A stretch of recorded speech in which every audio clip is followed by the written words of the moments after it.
Okay, so you might remember that on the last slide, I said that the Neolithic era started about 10,000 years ago, which would have meant about 12,000 BC. Well, it's important for us to recognize that if we continue to probe the past, and if especially we really interrogate primary sources in all shapes and forms, we might find out that people before us were wrong in their interpretations. And that's what I want to do with this slide here real quick. Take a look at the image I've got here. Any ideas what it is? I know that's kind of weird. I'm pausing and asking you to respond to me through the computer. What I would like you to do is go ahead and click on the "this" in the title and open up the link, which is a really short NPR title that describes what this is. And then when you're done, go ahead and come on back and pick up where you left off with this speech by me, or lecture, I suppose. So go ahead and click on the link.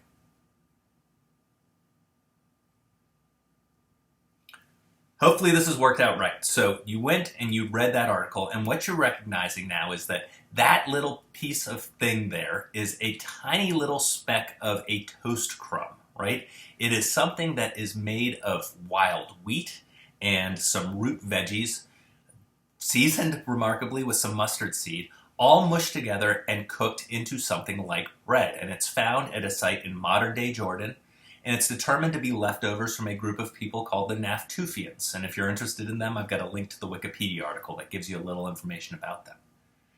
This, through carbon dating, which allows archaeologists and anthropologists to figure out how old something is, turns out to be 12,000 years old, right? And so what that means is that, it turns out to be 14,000 years old. It dates to about 12,000 BC.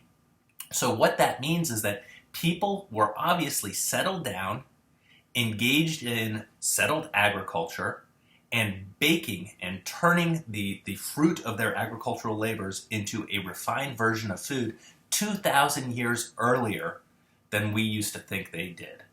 And I know this is me nerding out a little bit, but think about what has happened in the past 2,000 years and how different we are from somebody who lived around where we live or lived where our ancestors lived 2,000 years ago. Remarkably so, right? So this type of close interrogation of the past allows us to continually reassess and reevaluate what's going on. And this just, to me, is kind of a cool way of looking again at some primary sources.